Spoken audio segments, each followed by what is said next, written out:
What if I told you that trying to be, highly productive at 5 a.m. is actually the exact reason you're completely burned out by noon? It sounds completely counterintuitive, Yeah. right? Especially with the way our culture glorifies the early bird. But the physiological data on this is actually fascinating. Welcome to the deep dive. We are so thrilled to have you with us today because, well, we're tackling something that I think every single person listening has felt deeply. Yeah, just the sheer exhaustion of existing in modern society. Exactly. We've got a stack of research and articles in front of us, and our mission today is to explore navigating this exhausting landscape. We're going to logically trace how overcoming these common everyday pressures is actually the secret back door to finding genuine personal freedom. Right, because the overarching theme in these sources is that today's society is basically designed to drain you. Yeah. From the moment you open your eyes, you are bombarded with hidden expectations. And our goal for this deep dive is to help you critically examine which of those expectations to keep and, which to just throw away. I like to think of living modern life like walking around with a backpack. Okay, a backpack. Yeah, and everyone you meet just secretly drops a brick into it. Oh, wow. That's a very heavy image. Right. By the end of the day, you're exhausted and you don't even know why. So today's deep dive is really about taking off that backpack, dumping it out, and deciding what is actually worth carrying. I love that. And to understand what's draining us, Yeah. we really have to look at the very first pressure of the day. Which is obviously waking up. Exactly. The That- modern morning routine. Oh, man. The sources are incredibly critical of this. They call it the influencer morning routine myth. Right, the 10-step aesthetic. Yeah. If you follow any productivity space online, you know exactly what I'm talking about. The alarm goes off at 5 a.m. in the pitch black, Hmm. and the person leaps out of bed. They're drinking this massive green juice, journaling for a full hour. Don't forget the yoga. Oh, of course. Doing an intense bout of yoga and running a 10K before the sun is even up. And society basically tells us that if we skip this massive routine, we're just lazy. What's fascinating here is the psychological toll of that specific pressure. The research shows that forcing a schedule that makes you miserable actually creates exhaustion before the day even begins. Wait, really? Like, physically? Yes, physically and mentally, it completely drains your productivity. We experience what the researchers call cognitive friction. Okay, let's unpack this. Because if we know these massive routines are draining, why do we keep trying them? I mean, trying to do all that is like running an Olympic marathon as a warm-up for a regular day at the office. That's a perfect analogy. Right. We do it because we mistake the aesthetic of productivity for actual productivity. Yeah, that's good. Right, we see these highly curated videos online and assume, well, that must be the cause of their success. Yeah, I fell for this, I won't lie. About a year ago, I set the alarm for 5 a.m. I bought the expensive journals, and for 4 days, I did it. And how did that go? Terrible. By 1 p.m., my brain was completely fried. I was staring at my laptop, just unable to string a sentence together. Because you were fighting your biological chronotype. If your body naturally wants to wake up at 7:30, forcing a 5 a.m. alarm means your brain literally has to burn high amounts of glucose. Just to stay awake. Exactly, just to overcome the biological mismatch. You are spending your brain's primary fuel on the friction of fighting your own biology. So I'm draining my battery before I even start my real work. Precisely. The core takeaway from the sources is that a real morning routine should be shockingly simple. Simple is good. What do they suggest? It's about removing the pressure of perfection. So one alternative they give is just enjoying a quiet cup of coffee without looking at a phone for the first 15 minutes. Just 15 minutes, not like an hour of meditation. Literally just 15 minutes. Yeah. It fosters genuine motivation because it transitions your nervous system without spiking your stress hormones.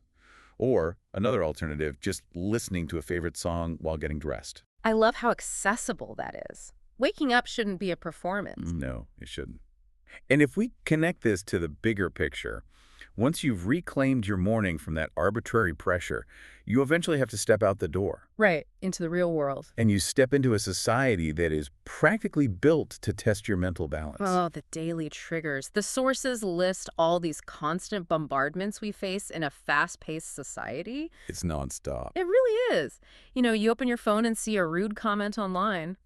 Or you get on the road and hit a minor traffic jam. Or an unexpected change of plans at work. Exactly. And the sources say most people just exist in a state of constant, exhausting reaction to all of this. Right.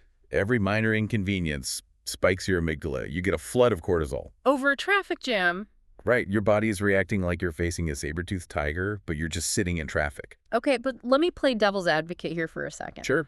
Wait, if someone leaves a rude comment or they cut me off in traffic and I choose not to react, doesn't that just mean I'm weak? That's the trap. Like, doesn't it mean I'm just letting them walk all over me? That is exactly the societal conditioning we have to unlearn. The sources counter this by explaining the power of not reacting. Okay, how is silence powerful? Because of a concept they call energy as currency. Energy as currency. Think of your daily energy like a bank account. Every time you get angry over a minor inconvenience, every time you yell at that guy in traffic or fire back at a rude comment, you are opening your wallet and spending your valuable finite currency. Wow, so I'm basically paying them with my energy. Yes. And for things that simply do not matter, not reacting isn't weakness. It is the realization that your peace of mind is vastly more valuable than someone else's drama. So by pausing before I act, I'm kind of shifting the power dynamic. Exactly. You shift from being controlled by external emotions to being in control of your own life. Successful people fiercely protect this currency. That makes a lot of sense. They recognize that silence is often the most powerful response. Right, because you are actively deciding, I'm not going to fund your chaos with my energy. I love that. I won't fund your chaos. That is definitely going in the mental toolkit. It's a game changer once you start applying it. So what does this all mean for us? I want to guide this from the micro to the macro. Okay, let's zoom out. We've stopped wasting energy on fake morning routines, right? And we're saving our energy currency in daily traffic jams. But what are we actually saving all that energy for? The million-dollar question. The sources dive into this pre-made checklist that society hands us from an incredibly young age. The script. Yeah, the script. And we all know it. Go to a prestigious university, get a stable corporate job. Buy a house. Right, buy the house, climb the career ladder. Check. But the tragedy is that so many people check every single box, and then they wake up in their late 20s or 30s feeling completely empty. The sources refer to these as the big lies of happiness, especially if they don't align with who you truly are. It reminds me of an analogy. It's like wearing this incredibly expensive, perfectly tailored suit. Okay, I'm picturing it. But the suit was measured for someone else. Oh, wow. Right. So you walk into a room and it looks great to everyone else. They see the prestige, they see the brand, but you can barely breathe in it. Because it doesn't fit you. Exactly. The collar is choking you. And what's fascinating is that the ultimate message of personal freedom in these sources is that true success is entirely personal. It's subjective. Totally. For one person, wearing that suit might actually be running a massive global business. And that's great for them. Yeah, if it fits, wear it. Right. But for another person, true success could be running a small, cozy bookstore in a quiet town. Or, hosting a podcast from home. Exactly. If you are exhausted all the time, despite hitting all the milestones, you have to ask yourself a really hard question. Which is? Am I living my dream, or am I living the dream chosen for me by my parents, my friends, or social media? That is a tough pill to swallow. Realizing you're living someone else's script. It is. But taking a step back to redefine happiness isn't a step backward at all. Yeah. The sources emphasize that it is actually the ultimate form of self-confidence. Because you're finally trusting yourself over the expectations of others. You're taking off that tight suit. Exactly. You are reclaiming your personal narrative. So let's bring this full circle for you listening right now. We've gone on quite a journey today. We really have. It starts from the literal moment you wake up, ignoring that pressure to drink the 5 a.m. green juice and run a marathon. Reclaiming your morning. Right. And then moving through the chaos of your day, saving your energy currency in traffic jams and Slack channels. Not funding the chaos. Exactly. All the way to the grand trajectory of your life. Throwing out society's checklist. Personal freedom really does come from systematically rejecting other people's scripts. It takes a lot of energy to do that, which is why saving your daily currency is so crucial. It's all connected. But before we wrap up, I know you have a final lingering thought for our listener to ponder. I do. Yeah. So we've talked a lot about the sources advocating for stripping away the expectations of influencers, of strangers, of your parents, all to find your true self. Right. But what happens when you finally do? What do you mean? Well, is that true self a fixed destination, or is it just a new starting line? Oh, wow. Because to remain truly free, you have to ask yourself, are you prepared to continuously let go of your own past expectations, just as ruthlessly as you've let go of society's? Man, that is a completely different level, constantly updating who you are. It never stops. Well, that is definitely something to chew on. Taking off the backpack is just the beginning. You have to keep checking what you're putting back into it. Thank you so much for joining us on this deep dive. Keep protecting your energy, and we'll catch you next time.